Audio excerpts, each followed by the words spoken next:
우리는 지난주 드보라와 바락이 이끄는 이스라엘과 야빈의 군대 장관 시스라가 이끄는 하솔의 군대가 싸우는 모습을 보았습니다.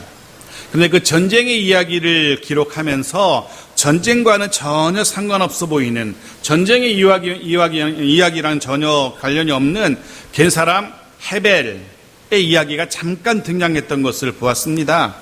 오늘 왜 사사기의 저자가 헤벨의 이야기를 잠깐 언급했었는지 그 이유가 오늘 밝혀집니다. 17절 같이 읽어보죠. 17절입니다. 시작.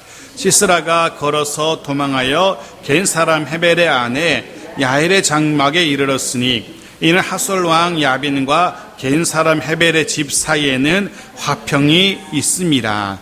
드디어 지난주에 우리가 보았던 복선이 드러나죠. 지난주 말씀드린 것처럼 하나님이 하시는 모든 일에는 다 이유가 있습니다. 드디어 그 이유가 오늘 밝혀지게 되죠. 그러기에 내 생각, 내 경험으로 이해되지 않는다고 해서, 내 판단으로 도무지 왜 하나님이 그렇게 하셨을까 납득되지 않는다고 하나님이 하시는 일을 지레 판단하거나 해서는 안 됩니다. 내가 알고 있는 흔히 말하는, 세상이 말하는 상식으로 하나님의 일하심, 하나님의 인도하심을 평가해서 안 됩니다. 때가 되면 분명히 하나님의 일하심의 이유를 우리는 알게 됩니다. 중요한 포인트는 여기 있습니다. 문제를 맞아서 어떤 상황을 두고 하나님의 시각으로, 하나님의 눈으로 볼 수 있어야 한다는 겁니다. 그렇게 볼 수 있도록 훈련을 해야 됩니다. 하나님의 눈으로 상황을 더 민감하게, 더 정확하게 볼 수 있는 사람 되어져야 됩니다. 이런 사람을 믿음 좋은 사람이라고 말할 겁니다. 상황을 볼 때 하나님의 눈으로 판단하고 하나님의 눈으로 평가할 수 있는 사람을 믿음 좋은 사람이라 말합니다. 교회 오래 다녔다고 믿음 좋은 사람 아닙니다. 교회 안에 직분을 맡았다고 해서 더 믿음 좋은 사람 아닙니다. 믿음 좋은 사람은 모든 상황을 하나님의 눈으로, 모든 문제를 하나님의 눈으로 볼 줄 아는 사람입니다. 우리 모두가 그런 의미에서 참으로 믿음 좋은 사람들로 성장하기를 간절히 소원합니다. 오늘 본문 17절은 하솔 왕 야빈과 헤벨의 집 사이에 교류가 있었음을 보여줍니다. 하지만 기억하실 겁니다. 겐 사람 헤벨의 집안은 조상 때부터 이스라엘과도 가깝게 지내던 집안이었습니다. 인척관계, 사돈관계였으니까. 그래서 하솔도 헤벨의 집안과 친했지만 이스라엘도 이 집안과 친한 집안이었습니다. 자, 그런 헤벨의 집안으로 전쟁에서 패한 시스라가 도망합니다. 급한 마음에 당장 몸을 숨길 만한 적격의 장소라고 여겼기 때문에 자신들과 친하게 지냈던 헤벨의 집안으로 도망한 겁니다.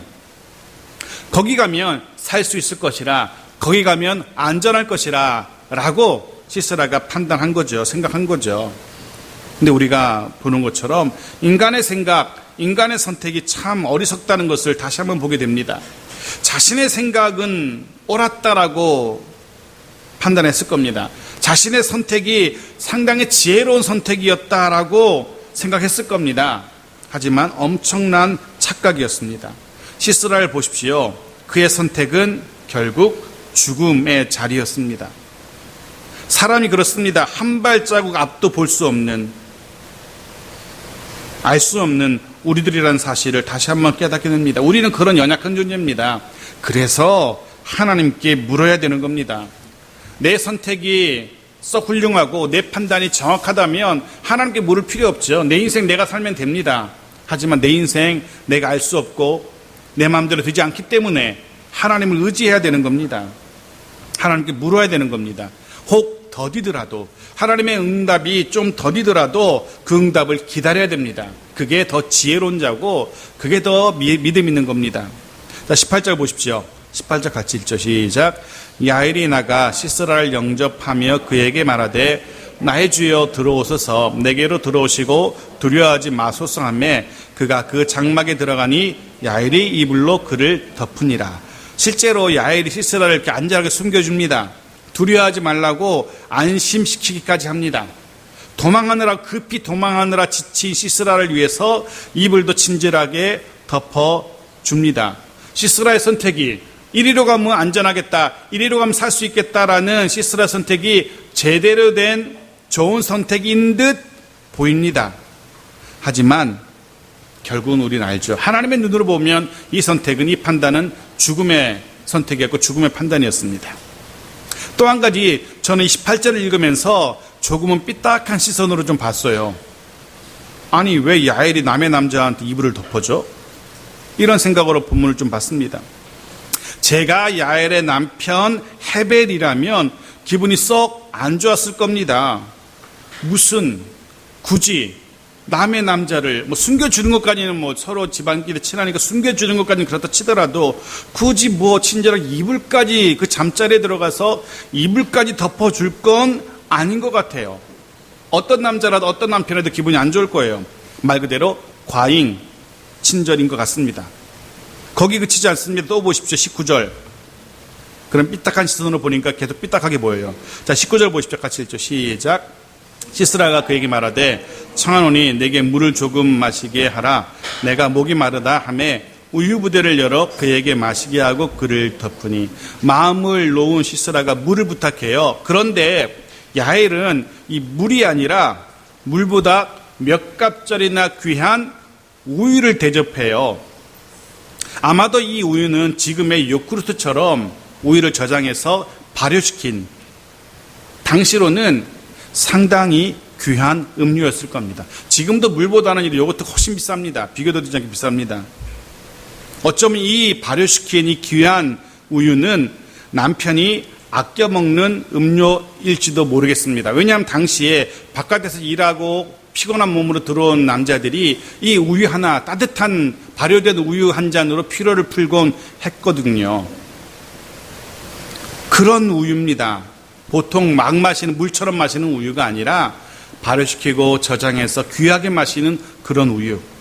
어쩌면 저녁에 늦게 들어와서 피곤한 남편을 위해서 따뜻하게 데워서 남편에게 대접하는 그 우유일 수도 있는 그 우유를, 물 달라 해서 물 주면 되지 왜 굳이 우유를 줍니까? 제가 남편이었다면 기분이 영 안 좋았을 겁니다. 내가 아껴 먹는 이런 거를 아무 남자한테나 이렇게 집에 들어왔다가 내어주는 것, 분명 지나친 과잉 친절처럼 보입니다. 그러면서 그런 생각합니다. 사랑하는 성도 여러분, 세상의 그런 친절, 세상이 우리에게 베푸는 과잉 친절 조심해야 됩니다. 다 이유가 있습니다. 세상에 공짜 없지 않습니까? 전 아이들에게 가끔 그렇게 말합니다. 세상에는 절대 공짜가 없다라고 이야기합니다. 다 이유가 있습니다. 부모가 자녀에게 주는 베푸는 것들 공짜인 것 같지만 이유가 다 있는 겁니다. 부모라는 분명한 이유가 있기 때문에 자녀에게 아낌없이 베푸는 것입니다. 만일 부모일지라도 부모라는 이유 이상으로 베푸는 모습이라면 거기엔 또 다른 이유가 있습니다. 다른 이유를 생각해 봐야 됩니다. 우리 교우 간에 얼마든지 친절을 베풀 수 있습니다. 교우라는 이유가 있기 때문에, 같은 성도라는 분명한 이유가 있기 때문에. 그런데 같은 성도라는 분명한 이유가 있음에도 불구하고 그 이유를 넘어서는 친절이라면 다시 한번 생각해 봐야 됩니다. 왜 그러지? 그 이유가, 다른 이유가 반드시 숨겨져 있습니다. 세상이 우리에게 지나친 친절을 베풀 때에는 그 이면에 또 다른 이유가 존재한다는 겁니다. 바로 유혹이라는 겁니다. 사단의 유혹이라는 겁니다. 넘어뜨리려는 속임수일 겁니다. 친절, 지나친 친절 뒤에 감추어진 세상의 유혹, 사단의 유혹을 하나님의 눈으로, 하나님의 시각으로 볼 수 있어야 됩니다. 시스라는 급한 마음에 이 과잉 친절 뒤에 숨겨진 무서운 죽음의 그림자를 미처 발견하지 못합니다. 그 결과가 어떻게 됩니까? 이렇습니다. 21절 같이 읽죠. 시작. 그가 깊이 잠드니 헤벨의 아내 야엘이 장막 말뚝을 가지고 손에 방망이를 들고 그에게로 가만히 가서 말뚝을 그의 관자놀이에 박음에 말뚝이 꿰뚫고 땅에 박히니 그가 기절하여 죽으니라. 이스라엘을 피해 도망하던 시스라가 그 피곤한 마음에 피곤한 몸에 이내 곤히 잠이 듭니다. 그리고 야엘이 그 과잉 친절을 막 이불도 덮어주고 토닥거려주고 따뜻한 우유도 데워주고 했던 그 야엘이 안면 싹 바꾸고 장막 말뚝 들고 방망이 들고 무슨 공포영화처럼 싹 들어와서 관자놀이에다가 박아서 죽입니다.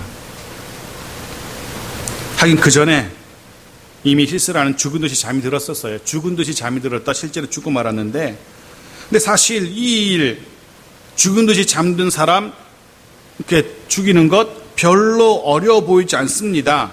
그런데 이후에 드보라는 이 야엘을 향하여서 세상 어떤 여인보다 더 큰 복을 받을 것이라 라고 엄청나게 그를 칭찬하고 그를 노래합니다. 엄청난 영웅으로 만듭니다. 이 전쟁의 영웅은 사실 드보라도 아니었고 바락도 아니었고 야엘처럼 보입니다. 그런데 우리가 지금 본 것처럼 그냥 푹 세상 모르고 잠든 한 남자를 손쉽게 죽인 것 같은데, 그런 야엘을 너무 큰 영웅으로 만든 건 아닐까라는 생각이 들 정도로 별로 야엘이 시스라를 죽인 것 힘들어 보이지 않아요.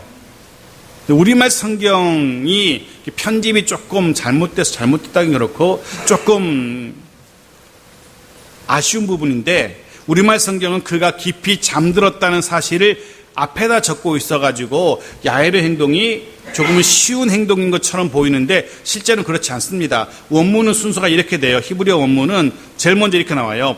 헤벨의 아내 야엘이 장막 말뚝을 취했다. 그리고 그녀가 방망이를 손에 쥐었다. 이 여인이 먼저 죽이려고 마음을 먹은 겁니다. 시스라가 잡는 건 확인하기 전에. 그리고 몰래 그에게 다가갔다.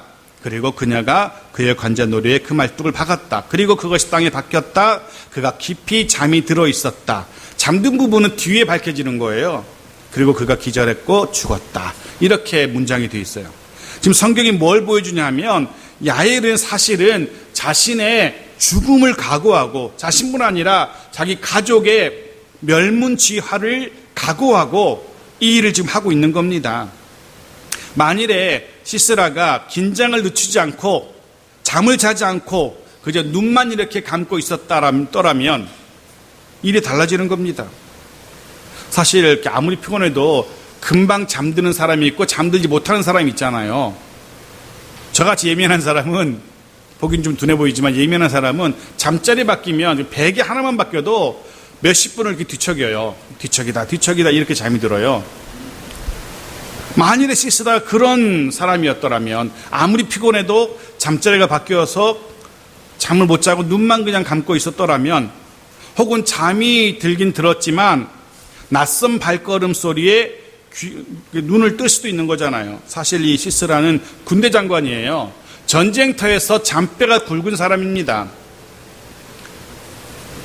즉 작은 바스락거리는 소리 하나에도 민감하게 반응할 수 있는 훈련된 군인이었다는 겁니다.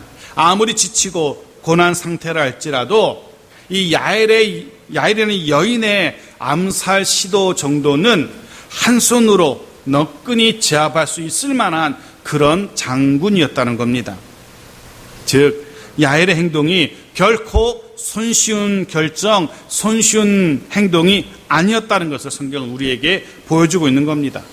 자신과 자신의 가족의 목숨을 건 행동이었어요. 정말 대담한 모험, 도전이었던 겁니다. 동시에 대담한 믿음의 도전이었어요. 정말 이건 대담하지 않고서는 할 수 없는 일이었던 겁니다.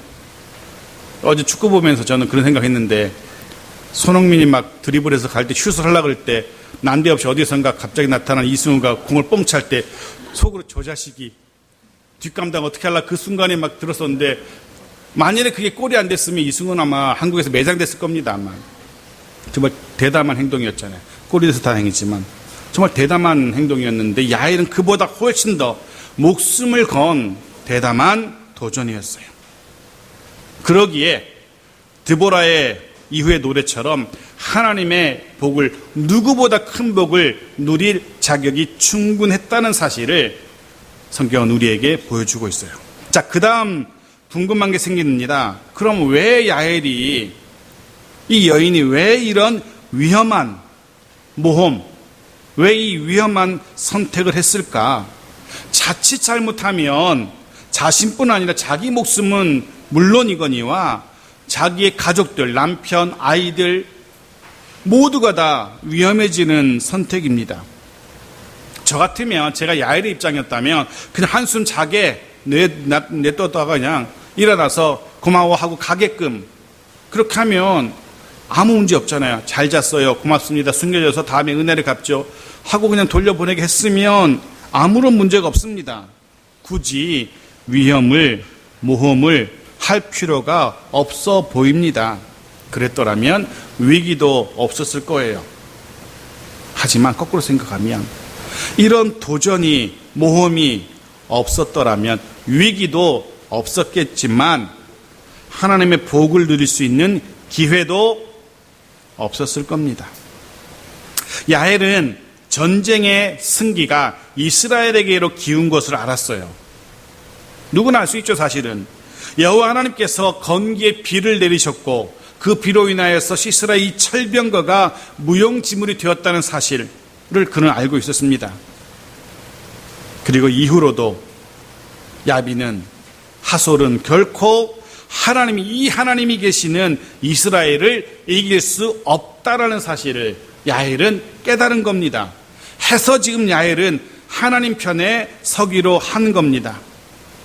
만일에 시스라를 숨겨주고 시스라가 무사히 고향으로 하솔로 돌아갔다면 아마도 이 야엘은 이스라엘로부터 화를 당했을지도 모릅니다. 야엘이란 여인이 겐 사람 헤벨의 집안이 시스라를 숨겨줬더라 라는 이야기가 밝혀지면 이스라엘에게 화를 당할 수도 있었어요. 즉 야엘은 둘 중에 한 편을 서야만 했어요. 이스라엘 편에 설 것인가 아니면 야빈의 편에 설 것인가 선택을 해야만 했습니다. 결국 야엘은 하나님 편에 서기로 한 겁니다. 해서 야엘은 하나님에게 자신과 자신의 가족의 목숨을 걸기로 한 겁니다. 어쩌면 이 전쟁이 쉽게 끝나지 않을 수도 있어요. 하솔왕 야빈이 다시 군대를 정비해서 다시금 이스라엘과 맞설 수도 있어요. 만일에 그랬더라면 하솔왕 야빈이 가장 먼저 공격했을 대상은 이스라엘이 아니라 이 겐 사람의 집안, 헤벨의 집안이 됐을 겁니다. 이 헤벨의 집안에게 자기의 신이 많은 군대 장관을 잃었기 때문에. 그럼에도 불구하고 야엘은 하나님 편에 서기로 한 겁니다. 사랑하는 성도 여러분, 하나님 편에 서기를 주저하지 마십시오. 혹 그것 때문에, 내가 하나님 편에 서는 것 때문에 세상과의 관계가 좀 어그러진다 할지라도 하나님 편에 서십시오. 세상과 불편해지는 것이 싫어서 머뭇거리는 이들이 간혹 있습니다. 내가 하나님 편에 선다는 것은 분명히 태도를 밝히면 세상이 나를 어떻게 볼까라는 생각 때문에 머뭇거리는 이들이 있어요. 더 이상 머뭇거려서는 안 됩니다. 선택해야만 합니다. 여호수아의 재촉을 기억하실 겁니다. 여호수아 24장 15절 같이 읽어볼까요? 시작. 만일 여호와를 섬기는 것이 너희에게 좋지 않게 보이거든 너희 조상들이 강 저쪽에서 섬기던 신들이든지 또는 너희가 거주하는 땅에 있는 아모리 족속의 신들이든지 너희가 섬길 자를 오늘 택하라. 오직 나와 내 집은 여호와를 섬기겠노라 하니 오늘 택하라. 여호수아가 재촉합니다. 세상과의 관계가 어그러지는 것이 싫어서 세상과의 화평을 위해서 하나님과의 화평을 깨는 세상에서 가장 어리석은 사람 되어서는 안 됩니다. 하나님 편에 서십시오. 그래야 하나님의 은혜와 복을 누릴 수 있습니다. 지난 시간에 말씀드린 것처럼 하나님 편에 서지도 않으면서 하나님에게 복을 요구하는 그런 미련한 인생이 되어서는 안 될 겁니다.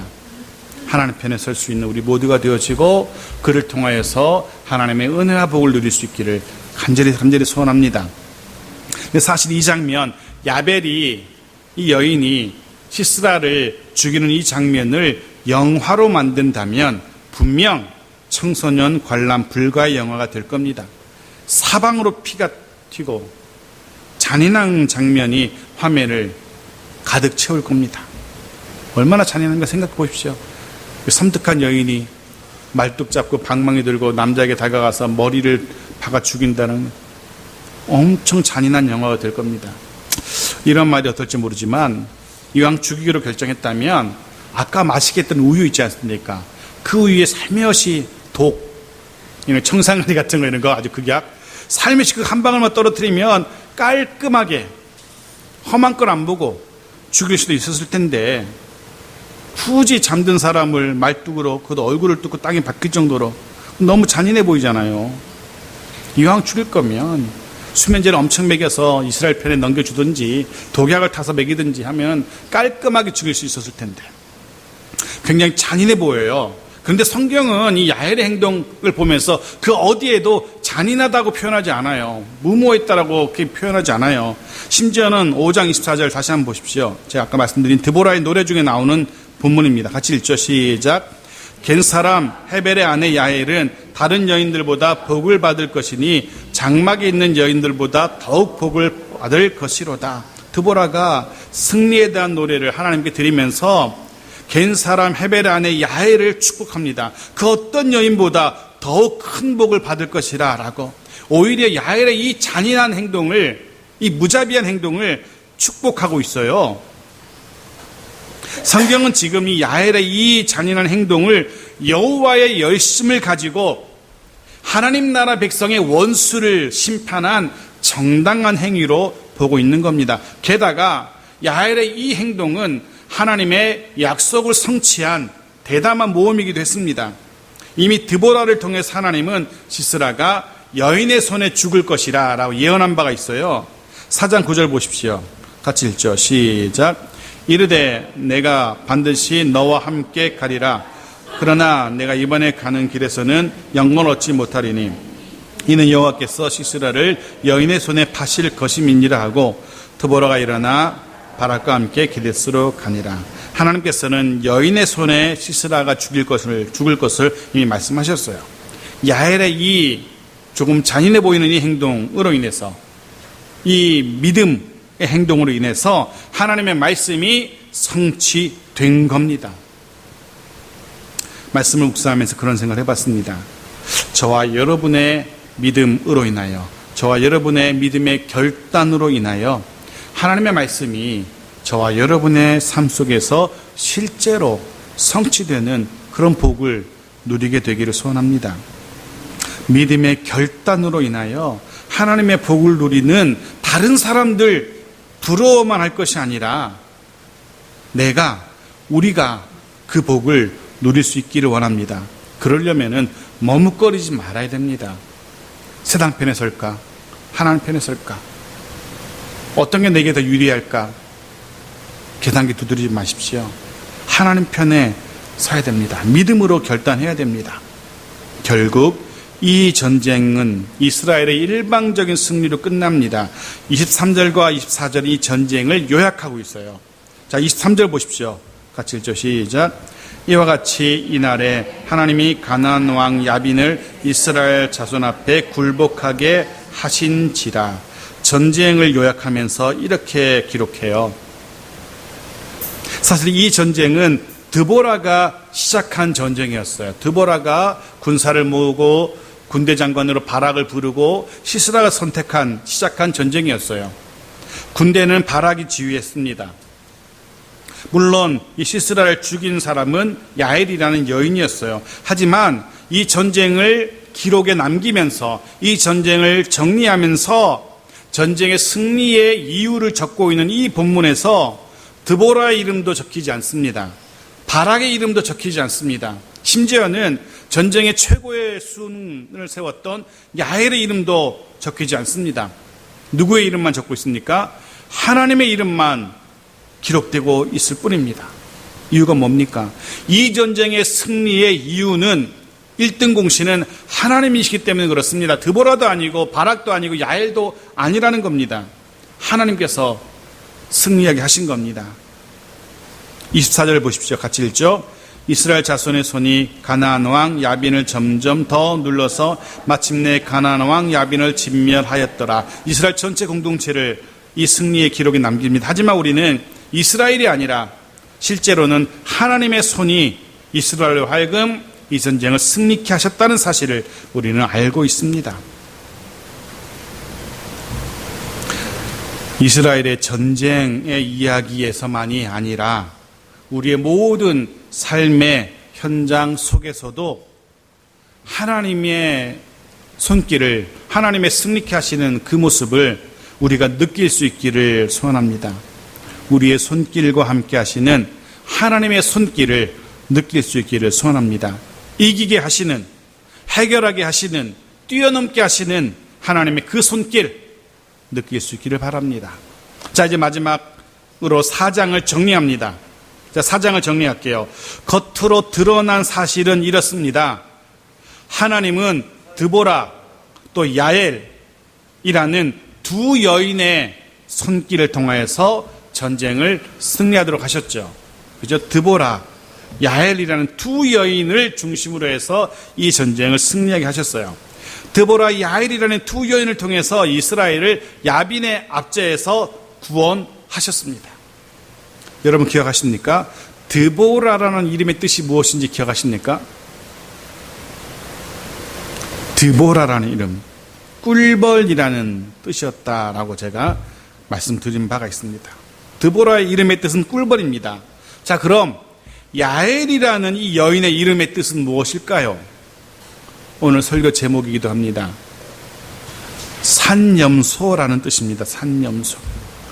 자, 성경이 꿀벌이라는 이름의 뜻의 드보라, 산염소라는 이름의 야엘, 두 여인을 통해서 이스라엘이 구원받은 사실을 우리에게 보여줘요. 성경이 지금 우리에게 뭘 말하고 있는 것일까? 성경이 지금 우리에게 어떤 이미지를, 그림을 보여주고 있는 것일까? 여러분 머릿속에 그림을 그려보십시오. 꿀벌, 산염소, 그 뒤로 무엇이 연상되십니까? 꿀벌로부터 꿀이 연상될 겁니다. 꿀벌하면은 꿀이 연상돼야죠. 뭐 아프다, 쏘다 이런 것보다는 꿀. 그럼 산염소 하면 그려지는 게 뭐가 됩니까? 우유. 꿀벌의 꿀, 산염소의 우유. 여러분 가나안 땅의 별명이 뭔지 아십니까? 가나안 땅은 별명이 젖과 꿀이 흐르는 땅입니다. 하지만 여지껏 이스라엘은 그 땅에 젖과 꿀이 흐르는 것을 못 봤어요. 한 번도 본 적이 없습니다. 저는 초등학교, 주일학교 다닐 때 이 설교를 들으면서 막 머릿속에 그런 그림을 그렸어요. 가나안에는 시냇가에 우유가 막 흐르고 막 그런 걸 진짜 초등학교 때 그렸어요. 와, 정말 좋겠다. 물을 뜨면, 시냇물을 부으면 우유가 되고 우유처럼 마실 수 있고 꿀도 널려 있고 막 그런 생각이 있었는데 실제로 가나안 땅은 젖과 꿀이 이렇게 널려 있는 땅이 아니었어요. 지금까지 한 번도 이스라엘은 젖과 꿀을 경험한 적이 없습니다. 그런데 하나님은 이 꿀벌 드보라와 산염소 야엘을 통해서, 꿀벌 드보라를 통해서 꿀을 경험하게 하시고 산염소 야엘을 통해서 우유 젖을 경험하게 하고 계신 겁니다. 두 여인의 순종과 두 여인의 헌신을 통해서 이스라엘이 비로소 그 땅에 꿀과 젖이 넘쳐나는 것을 누리게 된 겁니다. 하나님은 이 두 여인을 사용하셔서 이 정말 가나안을 젖과 꿀이 흐르는 땅으로 만드신 겁니다. 두 여인의 헌신과 순종으로 인하여 이전까지는 고난과 눈물과 한숨만 가득하던 이 가나안 땅에 드디어 젖과 꿀이 흐르게 된 겁니다. 기억하십시오. 이 약속의 땅 가나안이 젖과 꿀이 넘쳐나게 되었던 비결, 그것은 하나님을 향한 무한한 순종과 하나님을 향한 무한한 헌신, 바로 그것이었습니다. 이 두 여인이 그 모습을 우리에게 지금 보여주고 있는 겁니다. 하나님을 향한 순종, 그 말씀에 대한 헌신, 그것을 통하여 그 땅에 비로소 젖과 꿀이 흐르게 된 겁니다. 저는 우리의 삶 속에 하나님이 축복하시는 젖과 꿀이 풍성하게 흐르게 되기를 간절히 소원합니다. 우리의 순종과 우리의 믿음의 결단, 헌신을 통하여서 우리의 삶의 현장 속에, 우리 가정 속에, 일터 속에, 교회 가운데 하나님의 복이 넘치기를, 젖과 꿀이 흐르게 되기를 축원합니다.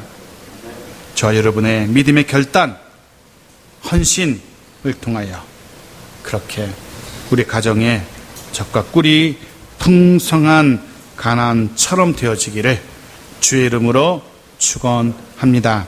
아멘.